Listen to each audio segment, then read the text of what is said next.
Hola amigos, mi nombre es Brandon y hoy vamos a hablar sobre los estados de agregación de la materia.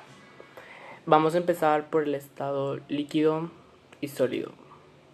El sólido es un estado que tiene una forma definida y son capaces de soportar varios esfuerzos debido a que sus partículas están unidas, como este es el caso de una sustancia que está congelada y podemos observar que no se mueve a pesar del movimiento por sus partículas que están fuertemente unidas. Y esta es otra sustancia que está en estado líquido, lo cual son capaces de fluir porque sus moléculas se encuentran dispersas entre sí y forman un volumen definido, que es la cantidad de líquido que yo le agregué de esta misma sustancia, pero pues a otro envase. Y se puede mover, es la misma sustancia, pero diferente forma, debido a que esté en estado sólido y esté en estado líquido. Y hablando del otro estado de la materia, son los gases. Los gases se comprimen con más facilidad y ocupan mayor espacio en el exterior debido a que sus partículas se dispersen en todos lados y es más fácil que quepan en cualquier lado, vaya. Y no tengo un ejemplo de eso, pero bueno, un ejemplo de ello sería el aire que nos rodea, que está compuesto por varios gases como el hidrógeno, el oxígeno, el carbono, entre otros más. Y el último estado de la materia es el plasma, que es un gas en el cual los gases están ionizados y forman una carga de energía. Un ejemplo del plasma sería un foco en el cual los átomos chocan o sea, están ionizados y pues chocan entre sí y producen la luz del foco. En la vida cotidiana, estos dos estados de la materia nos sirven para producción de cosas, reutilización, en cuanto a la sociedad, a la economía, nos ayuda en todo eso. Bueno, espero que les haya gustado. Buenas tardes, mi nombre es Jonathan, soy del equipo 1 y me tocó hablar sobre la presión atmosférica.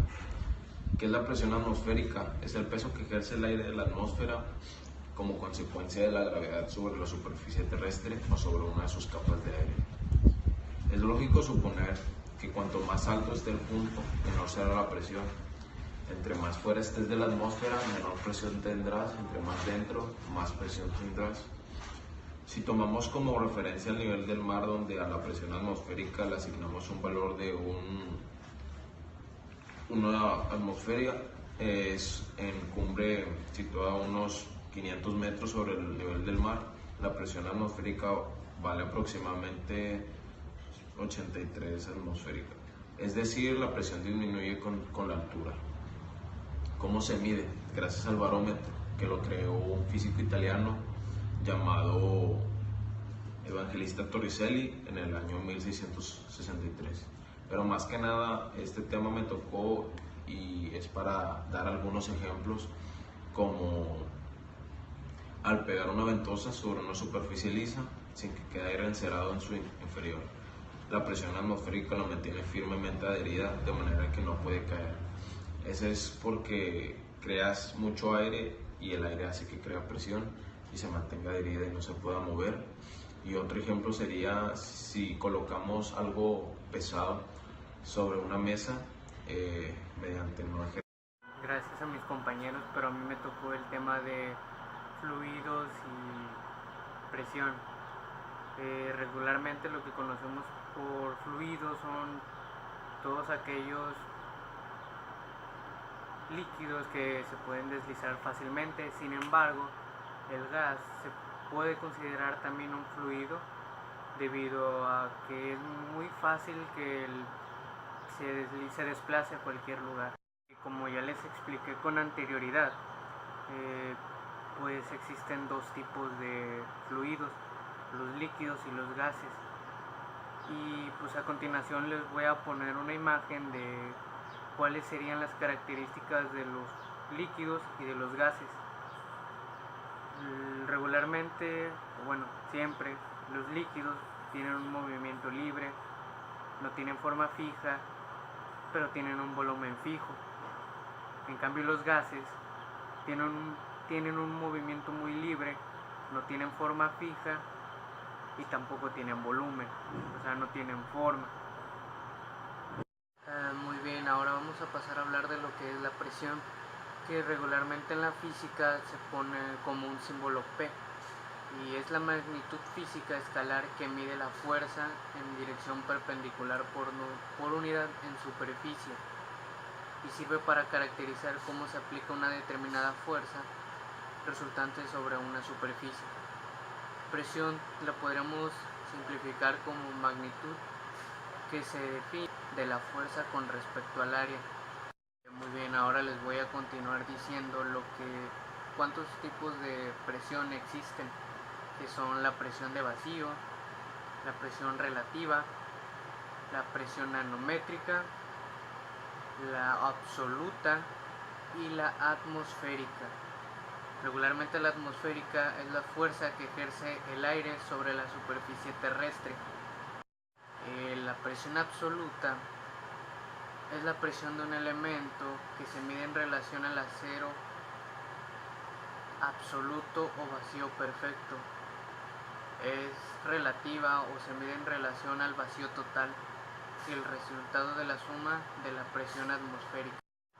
La presión relativa es la que se mide en relación con la presión absoluta, es decir, el valor cero de la presión relativa corresponde al valor de la presión absoluta.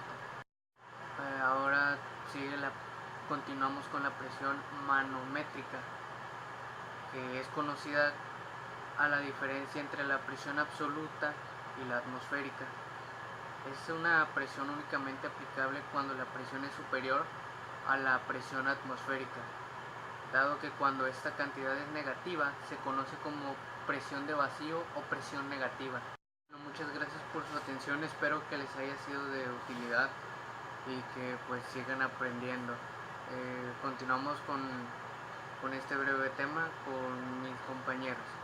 A continuación, les hablaré sobre el tema de la densidad. ¿Qué quiere decir con densidad? Bueno, es la cantidad de masa por unidad de volumen de una sustancia, que entre más masa tenga un cuerpo en un mismo volumen, mayor será su densidad.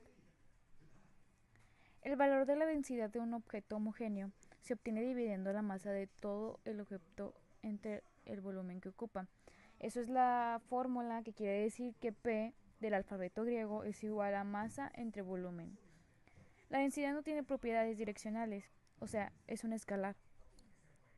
La variación de la densidad en los líquidos y en los sólidos es muy pequeña para rangos grandes de presión y temperatura, y es por eso que, para muchas de las aplicaciones que estudiaremos en este tema, dicha variación se considera despreciable.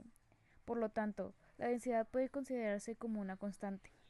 También les hablaré sobre el peso específico de un objeto homogéneo se obtiene cuando dividimos un peso entre el volumen que ocupa, donde Y es igual a peso específico, W es igual a peso y V es a volumen. La densidad de una sustancia puede ser expresada además en una escala relativa, llamada gravedad específica. ¿Qué es la gravedad específica? Bueno, se define como la razón de la densidad de una sustancia a la densidad de otra tomada como base de referencia. La vida cotidiana tiene múltiples usos. Este se aplica como en los globos aerostáticos, los buzos, los submarinos, etc. Por ejemplo, cuando vas a la playa puedes flotar mejor que cuando estás en la piscina. Esto se debe a que la sal hace que aumente la densidad. El principio de Pascal consiste en los cambios de presión en cualquier punto de fluido encerrado y en reposo. Se transmite a todos los puntos de fluido y actúa en todas las direcciones.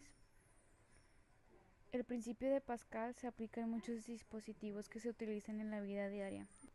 ¿Cómo se puede aplicar el principio de Pascal en la vida cotidiana? Bueno, al inflar un globo, te habrás dado cuenta que se infla uniformemente, o sea que la presión que ejerces con el aire impulsado se transmite por todo el aire del mismo todo. Aire fluido, o sea gaseoso. Principio de Arquímedes. Consiste en un objeto que se encuentra parcial o totalmente sumergido en un fluido experimenta una fuerza ascendente, o sea de empuje, igual al peso del fluido desalojado. El principio de Arquímedes en la aplicación de la vida cotidiana lo podemos hacer como, por ejemplo, me sirvo un vaso con Coca-Cola casi hasta llenarlo, pero quiero agregarle cubitos de hielo para enfriarlo aún más. El principio de Arquímedes me podría permitir saber si al agregárselos el vaso desbordará,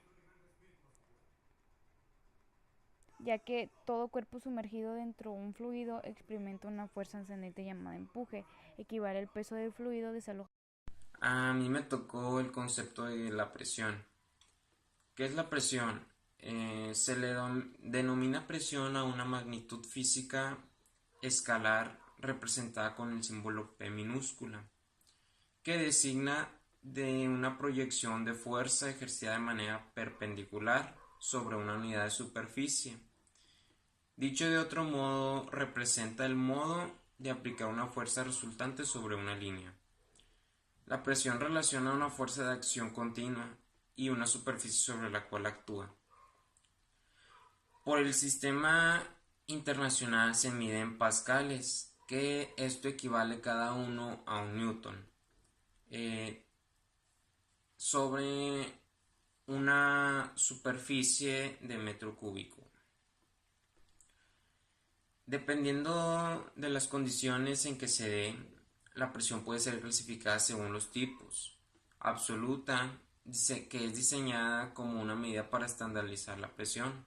La atmosférica, que es aquella que ejerce el conjunto de masa de gases de la atmósfera. Y la manométrica, que solo la presión se mide en el vacío absoluto. Y la hidrostática o hidrodinámica, que es aquella que solamente se experimenta por fluidos. Un ejemplo en la vida cotidiana y que usamos mucho son las ollas de presión, que están diseñadas especialmente para ablandar rápido la comida y operan en base a un agarre fuerte entre tapa y olla, que al incrementar la presión del contenido, la acción del calor se multiplique y la comida se ablande más deprisa.